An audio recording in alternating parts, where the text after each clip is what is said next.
एक त्योहार है अमित, और सामाजिक उत्सव जब होते हैं तो स्वाभाविक है उसमें जहाँ तक मेरा संभव होता मैं शामिल होता भी हूँ। पहले भी, आज भी लोहड़ी के इस त्योहार में यहाँ अपने कार्य क्षेत्र में शामिल होने के लिए आया हूँ। सारे समाज को, सब लोगों को शुभकामनाएं दी हैं।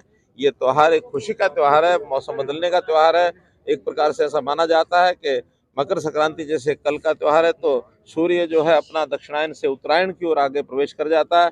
हमारे जीवन में एक उज्ज्वलता, एक प्रकाश हमारे जीवन में आए, ऐसी एक प्रतीक इस प्रकार का है। तो मैं भी कामना करता हूं कि सब लोगों की बुराइयां समाप्त हों और आज के दिन के बाद उनके जीवन में प्रकाश हो, सफलता उनको मिले। सरपंचों के साथ जो प्रोग्राम था वो कल कैंसिल हो गया। अभी मैं आया था तो कुछ लोग आए थे, उन्होंने कहा कि कल का जो मकर संक्रांति का त्योहार है, वास्तव में तय करते समय ये बात ध्यान में नहीं रही थी। उन्होंने कहा कि हर गांव में मकर संक्रांति के उत्सव होते हैं, कोई ना कोई छोटे बड़े कार्यक्रम लोगों के बीच में होते हैं, आप इसको एक सप्ताह आगे कर दीजिए। मैंने कहा मुझे कोई दिक्कत नहीं, मैं तो त्योहार के नाते यहाँ आया था, कल वो त्योहार मनाएंगे, एक सप्ताह के बाद वो विरोध कर रहे हैं सर, वो विरोध कर रहे हैं कि आप महज 2 लाख रुपए दे रहे हैं, वो 30 लाख रुपए की डिमांड कर रहे हैं। का पुतला भी फूका उन्होंने आज। देखिए, इस सारे विषय में मैं सारी पोजीशन क्लियर कर चुका हूं। कल मेरा फरीदाबाद में कार्यक्रम था, 2 जिलों के सरपंच भी आए थे और हमने उनकी शक्ति बढ़ाई है, घटाई नहीं है।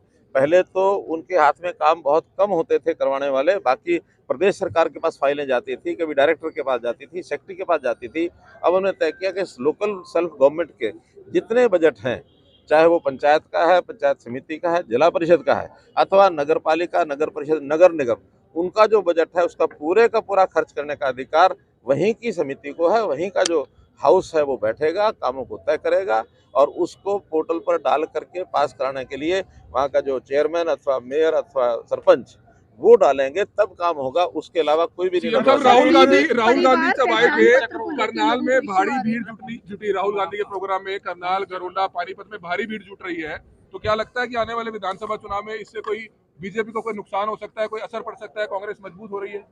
देखिए, भीड़ कई प्रकार से जुटती है। कभी तो किसी को ज्ञान की बात हो, कोई अच्छा व्यक्ति समाज का होता है उसको सुनने के लिए, कभी किसी कलाकार को देखने के लिए, कभी कभी किसी जमूरे को, नाटककार को देखने के लिए भीड़ जुटती है।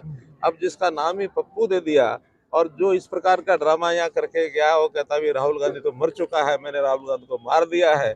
अब ये फिलॉसफी एक राजनीतिक व्यक्ति किस प्रकार से करता है, वो कहते हैं कि मैं तो अब राजनीतिक आदमी ना होकर के शायद फिलोसफर हो गया हूँ। और जिस प्रकार से जैसे वक्तव्य दिए हैं और क्या क्या बातें नहीं कह दी और क्या क्या व्यवहार नहीं कर दिए, मंच ऐसा है कि जिस व्यक्ति के बारे में कोई प्रेडिक्शन नहीं की जा सकती कि वो क्या है क्या नहीं है, उसको देखने सुनने के लिए अगर भीड़ किसी तमाशा देखने के लिए आती है तो भारी भीड़ जुटती है, तो कोई हैरानी की बात नहीं है। दूसरा, अमित शाह जी भी आ रहे हैं करनाल। अमित शाह जी का कार्यक्रम एक दिन का हरियाणा के लिए बना है, लेकिन अभी फाइनल नहीं हुआ है और वो कहीं ना कहीं एक जगह कार्यक्रम करेंगे। अब वो कहीं भी हो सकता है, करनाल भी हो सकता है, सोनीपत भी हो सकता है, सिरसा भी हो सकता है। कई स्थान प्रपोजल में आए हुए हैं। मैंने अपनी ओर से कहा है कि करनाल कार्यक्रम हो तो अच्छा है, लेकिन फिर भी केंद्रीय नेताओं के कार्यक्रम वहाँ केंद्रीय टीम तय करती है, जैसा तय करें। पानी मिलेगा सर, SYL का मीटिंग हुई थी पीछे, आगे सुप्रीम कोर्ट। गोंगलुआ तो मिट्टी लाने देख के फायदा। सीएम साहब 2 तहसीलदारों की गिरफ्तारी, सीएम साहब कहते हैं कि डबल इंजन की सरकार कहते हैं, लेकिन ये सरकार कुछ और ही काम कर रही है।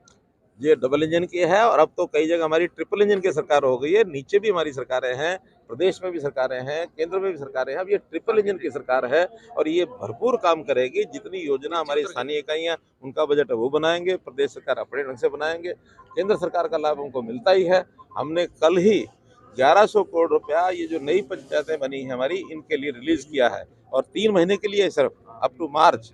तो 1100 करोड़ रुपए के काम इनके हो जाएं तो अपने में विकास की एक आगे गांव के अंदर जो विकास होगा तो विकास का एक पहचान है। करनाल में तहसीलदार कोई नौकरी नहीं करना चाहता, 2 तहसीलदारों को आपने गिरफ्तार करवाया, विजिलेंस ने अच्छा काम किया, लेकिन उसका डर कहे कि करनाल में 5 तहसीलदारों, 4 नायब तहसीलदारों की जरूरत है, लेकिन एक भी नहीं आ रहा। ऐसा है कि तहसीलदारों के काम वो ठीक से जो कर रहे हैं वो सब आने के लिए तैयार हैं। जो ठीक से नहीं करेंगे वो कोई भी आने के लिए तैयार नहीं होगा।